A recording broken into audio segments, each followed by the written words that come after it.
So we will start our keynote speaker right after this, but I'd like you to maybe if you need a short break, you can have a short break. But I'd like you to introduce our first keynote speaker, Christophe Landries. He and I actually met for the first time 2 years ago. I was also invited to one of a cybersecurity conference in Costa Rica, and this gentleman also was there. So we just after our speech and that night, we just chat a little bit, and then we drank it together. Then we have another conference in Argentina last year. We met over there too, and then here again, he and I actually get together for international conference, very similar types of the cybersecurity and digital forensics. So it is my great honor to introduce Christophe Landries. I'm going to give him a little bit, give his background a little bit. He is originally from the Belgium, and he's actually belonged to Belgium Federal Police, but he's a liaison officer from the Belgian government to the JCAT in Europol. JCAT stands for Joint Cybercrime Action Task Force. So since November 2021, he is working as a cyber liaison officer for the Belgian Federal Police in JCAT and based at the Europol headquarters. Before he worked for the Federal Computer Crime Unit as an expert in dark web and cryptocurrency investigation. It has more than 17 years of experience in cybercrime investigations and developed many trainings in dark web and cyber cryptocurrency related topics for CIPOL, Council of Europe, and OCSCE and law enforcement agencies.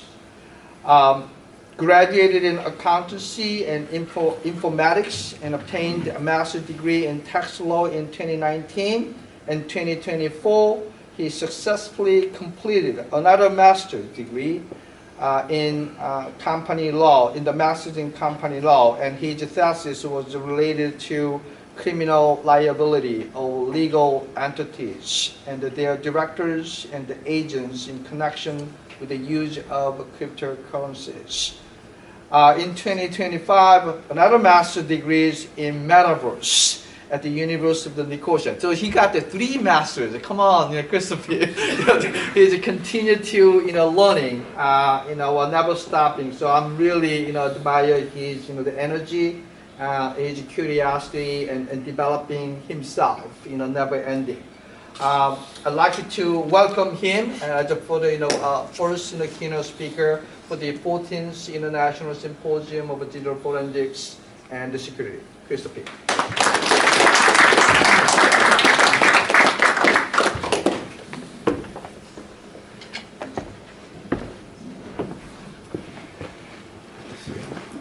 All yours. Okay, thank you. Thank you.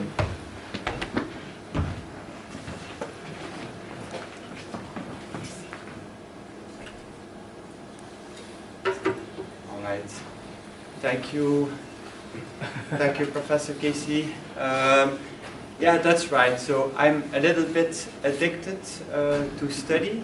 So I like to learn new things, also beyond the topic I'm working in. So to explore new things like tax law, company law. Actually, I'm still studying. I'm studying now applied AI. Okay, so today I'm going to talk about a few topics. So AI-powered crime in immersive platforms and the future of criminal investigations. So I will try to do my best. I put my timer on. I know it's always hard to merge everything together in 30, 40 minutes. I can talk about these topics for hours. So yeah, but nevertheless, I'm here still today and tomorrow. So if you have questions, don't hesitate to ask me. Yeah. So the most of the pictures you see is also AI generated. Yeah. Yeah, okay, that's me, but very short. So as mentioned, so I'm part of JCAT, Joint Cybercrime Action Task Force. I will explain what it is in a nutshell. And now I'm also digging deeper into new emerging technologies such as AI, data science, things like that. So that's something I'm working on as well. What Professor Kesey didn't mention, so when I did my master in metaverse at University of Nicosia, I did an online placement at Endicott College. So I developed 2 days law enforcement training, which is dealing with investigations in virtual worlds, in metaverse, and so on. So this is like a package I developed, but it's coming on one of the next slides. So this is what I developed. So introduction to metaverse, with the focus on sex crimes in the metaverse, and then also metaverse blockchain investigation. If I talk about metaverse, so it was very popular a few years ago because Facebook renamed to Meta and so on. But I'm also covering in this training Roblox, which is for me also a kind of metaverse. It's more like a centralized metaverse, also Minecraft and VR chat and so on. So it's not like the decentralized metaverse, like decentralized, so other topics are also in this. So JCAT, so this is like an international task force which is based in The Hague, in Europol headquarters. And the main objective is intelligence-led, coordinated action against key cybercrime threats and targets. I'm sure one of my previous JCAT colleagues, Peter Gomez, who will be the next keynote speaker. So we were working together for some years. Pete represented the FBI. I represented the Belgian Federal Police, so we worked for 3 years together, but he will also elaborate more on JCAT later on, and also I think some operations we did. So this is just to show you what is JCAT. So JCAT is just like an autonomous task force, international task force, who is fighting cybercrime, and these are the countries who are part of this task force. For example, Belgium is part. So it's like 24 law enforcement agencies from 20 countries. 13 are from the EU and 7 are like third parties. Third parties are countries which Europol has an operational agreement. For example, the United States is represented with 4 law enforcement agencies, like FBI, Secret Service, and so on. Yeah, so just the names, the tools, and so on is for either you can join efforts, you can share knowledge, you have a lot of investigative objectives, and this is like really the way forward to tackle cybercrime on the international level. And I added also an extra question, so how can cyber criminals use AI and immersive platforms to commit facilitated cybercrime? That's one of the topics of the keynote presentation. I know I saw like in the papers or in the program a lot of AI, also AI for society, for application, for healthcare, for many things. But of course, AI is everywhere. It's in education. It's well known. It's often used, but also criminals, especially cyber criminals, are also taking advantage of AI, and that's where I'm focusing on at this moment. So, as Professor Kesey mentioned, so one of the things I really like, I like to be at the forefront of the cybercrime. So I'm already like 70 years in cybercrime investigation, and in the beginning I was digging into dark web, and I saw like dark web, okay, what is it, Tor, browser, things like that. So I went deep into it to learn more about it, always to understand what could be the next thing that criminals or cyber criminals can use. So my way of work was always, so I really like that some colleagues come to me and they ask me, Christophe, did you hear about Tor browser? Did you hear about Silk Road Marketplace? And that I can say, yeah, of course, I know what it is, I know how it works, I know how you can investigate. I try always to be ahead of the criminals, cyber criminals. So I did that with dark web, then I did that with cryptocurrency, then I did that also with metaverse. So that was one of the objectives of my master in metaverse, to see, okay, will this become a problem? Will this be used by criminals? But now metaverse isn't so popular anymore. It's now more AI, so now I'm doing the same with AI. So that's something I like. Also like unmanned systems, it's also quite interesting. It's with robotics, with drones. This is also one of the things I like to dig deeper into it. For example, the hacking of a drone and then use it for malicious purposes. So that's like the future. So that's something and I call it all these things like innovation in cybercrime. But I think we never had such much cybersecurity as nowadays. But it's also needed because there are many attacks, but we never been so secure as now, and we have to. And I think at this moment that the AI is also used for defense. It's also used within cybersecurity purposes. I think most of the software integrate nowadays also AI to protect also from cyber attack, and it's still ahead nowadays of attackers. But scams, phishing, and so on will get worse. Ransomware is just heating up.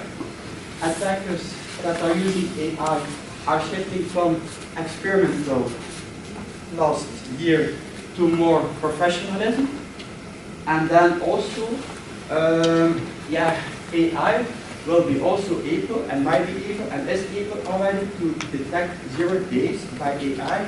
0 days are like vulnerabilities which are not discovered yet and that might cause a lot of harm to companies, to victims, and so on. So just like I take you from the history to nowadays. So Silk Road, I think everyone heard about this. This was one of the first darknet markets. It was closed in 2013. So at that time, in 2013 or 2011, I know what it was. I was already on it, investigating it. So this is where we come from. So it's always good as law enforcement to understand. So this concept is still existing nowadays. It's used, but I think you're just in the history of the cybercrime. So left, this is chip mixer. This is Operation Olympia. This is crypto mixer. These are like two cryptocurrency mixers. So it means cryptocurrency, you can send Bitcoin to a mixer. It will be mixed, and then the cryptocurrency will come out on a new address, and the trail is in fact obfuscated. So this is very popular. This is like sometimes huge amounts of monies which are loaded through these mixers. But as you can see, some of these mixers, or many of these mixers, are already taken over by law enforcement. Some of them is also because of frameworks like JCAT, with the help of JCAT, that this was possible. The metaverse. So nowadays, there is not much going on anymore in some metaverses. This was a use case in the past. This was like in the Centraland. So it means you could visit or you could create a room or a building as an NFT. So you could buy land, you could put and then you could be there. With criminals, for example, I could say with this gospel, I will give you all an NFT, which you can use as an access point. I give you the coordinates in the center, and then you can go to this place with this NFT, and we have access to that group. And in that group, we can discuss, we can do whatever we want, we can achieve whatever we want. No one will know. And I thought this would become a big issue. And my paper ID is 114. Lack of visibility, anonymity. But the thing is, decentralized and the decentralized metaverse, there is almost no one anymore on this place. So problem solved like that so far. Easy to see. So nowadays, what are we fighting? This is like ransomware. This is the number one of cybercrime. Ransomware as a service. So this is like ransomware as a service. You have like a criminal core group who is developing ransomware, malware, and they have an affiliate program. So the more affiliates, the better. So the affiliates, they buy for this malware, and if they make a victim, so there will be a split. So 85% of the ransom that is paid will be for the affiliate, and 50% goes to the core group. So the more victims, the more benefits for the core group. So, and this, for example, this was like a screenshot I took from the 16th of March. So this was on website, and I don't know, I think like every minute there is a CAT, Joint Action, a Cybercrime Action Task Force in Europol.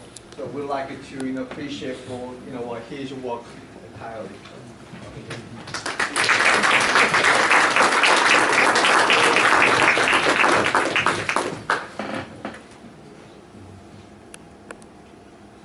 Thank you very much.